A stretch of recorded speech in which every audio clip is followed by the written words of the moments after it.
আসসালামু আলাইকুম দর্শক। আমাদের এই পোড়া কপাল, শ্রীলঙ্কার মতো দেশের রাষ্ট্রনায়কও বসে আমাদের দেশ নিয়ে তিরস্কার করে, তুচ্ছতাচ্ছিল্য করে। এবং সেই দিনও দেখতে হলো যে শ্রীলঙ্কা বাংলাদেশের সাহায্য সহযোগিতা নিয়েছে বহু বিপাকে, দুর্বিপাকে, দুর্যোগে। বাংলাদেশ শ্রীলঙ্কার পাশে দাঁড়িয়েছে। শ্রীলঙ্কার সাথে বাংলাদেশের সম্পর্ক বরাবরই যে কোনো সরকারের সময় ভালো। এই শ্রীলঙ্কাতে যে অভ্যুত্থান ঘটেছে, বিপ্লব ঘটেছে, অনেকটা বাংলাদেশ স্টাইল, বাংলাদেশের মতো মেটিকুলাস ডিজাইন, বাংলাদেশের মতোই সেখানে দেশের বাইরে থেকে অস্ত্র ঢুকেছে, ভারী অস্ত্র ঢুকেছে। পার্থক্য শুধু একটাই, শ্রীলঙ্কার মানুষ সুশীলা টার্কির মতো একজনকে পেয়েছে যিনি নোবেল জয়ী না। আর আমাদের দুর্ভাগ্য, আমরা নোবেল জয়ী ডক্টর মোহাম্মদ ইউনূসকে পেয়েছি। এই নোবেল জয়ী এবং নোবেল জয়ী না, দুজনের মধ্যে স্পষ্ট পার্থক্য। এই পার্থক্য খুব সহজেই আমাদের চোখের সামনে পরিষ্কার হয় যখন সুশীলা টার্কি দায়িত্ব গ্রহণ করে সাথে সাথে বলেন যে আমি 6 মাসের মধ্যে নির্বাচন দিয়ে দিব। আর বাংলাদেশে যখন ডক্টর ইউনূস দায়িত্ব নিয়ে বলে আমি এই দেশে আজীবন সংস্কার চালাবো। যদি খায়েশ থাকতো, সাধ্য থাকতো, এই লোক কোনোভাবেই ইলেকশন দিত না। তাকে তো একরকম ঘেঁটিতে ধরে বিএনপি নির্বাচনটা দিয়েছে। এই দেশে মব কালচার, এই দেশে অনাচার, মাজারের উপরে হামলা। শ্রীলঙ্কায় তাদের কোনো ধর্মীয় উপাসনায় হামলা হয় না, গন্ডগোল হয় না, ওখানে মব হয় না। ওখানে বরঞ্চ 5 আগস্টে যেসব সন্ত্রাসী বাংলাদেশে নানান রকম অপকর্ম করেছে, যাদেরকে আড়াল থেকে হত্যা করেছে, তাদেরকে যেখানে ইন্ডেমনিটি দেওয়া হয়, শ্রীলঙ্কায় সেখানে অপরাধীকে ধরে আইনের আওতায় আনা হচ্ছে। সেই সুশীলা টার্কি দেখেন বাংলাদেশকে এখন কিভাবে কথা বলছেন। সুশীলা টার্কি একটি বক্তব্য পত্রপত্রিকা মিডিয়া এসছে, নেপালকে কোনোভাবেই বাংলাদেশের পথে হাঁটতে দেওয়া হবে না।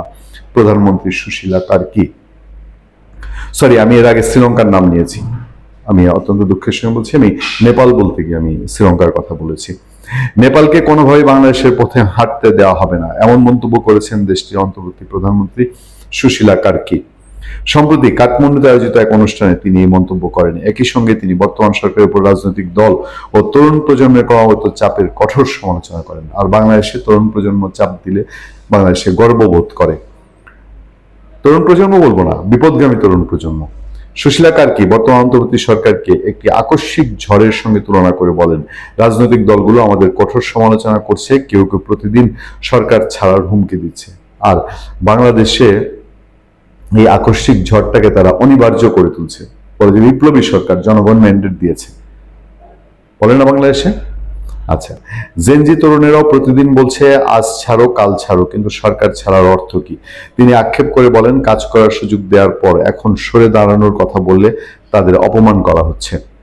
প্রধানমন্ত্রী কার্কি জানান, তরুণ সমাজ ও রাজনৈতিক দলগুলোর কাছে থেকে তিনি এবং তার প্রশাসন ক্রমাগত কটু কথা ও গালিগালাজ শুনছেন। তিনি বলেন, আমরা অনেকটা পেন্ডুলামের মতো হয়ে গেছি। সব বাধা ও অপমান সহ্য করে আমরা ধৈর্যের সঙ্গে কাজ করে যাচ্ছি। প্রায় 25 থেকে 30 জন জেনজি তরুণ এক একজন এক এক রকম দাবি নিয়ে আসছে। আমরা যেখানেই যাচ্ছি কোথাও শান্তি পাচ্ছি না। তরুণদের মধ্যে নির্বাচন নিয়ে অনীহা ও ক্রমবর্ধমান হতাশার সব প্রসঙ্গে সুশীলা টার্কি বলেন, মিল আছে, কিন্তু বাংলাদেশেও তরুণদের মধ্যে নির্বাচনের কোনো আকাঙ্ক্ষা নেই। তারাও চেয়েছিল দীর্ঘমেয়াদ নির্বাচন না হোক।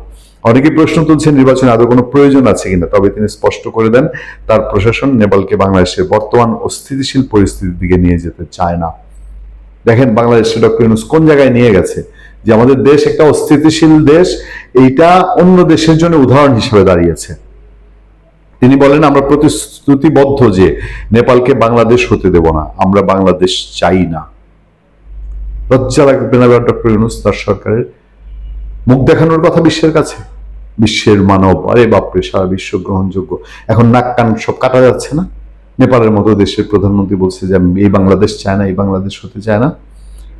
বক্তব্য শেষে সুশীলা টার্কি তার সরকারের মানসিক অবস্থা তুলে ধরে বলেন, যারা বর্তমানে এমন এক পরিস্থিতিতে আছেন যেখানে বাইরে কোথাও গিয়েও তারা শান্তি ও স্বস্তি খুঁজে পাচ্ছেন না। তিনি গণমাধ্যমকে তাদের এই কঠিন পরিস্থিতির কথা তুলে ধরার আহ্বান জানান।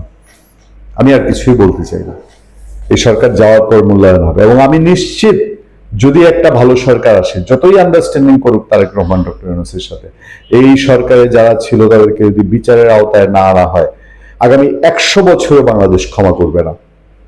ভালো থাকবেন, সুস্থ থাকবেন। আপনার সাথে আতিক রহমান, পূর্ণিয়া।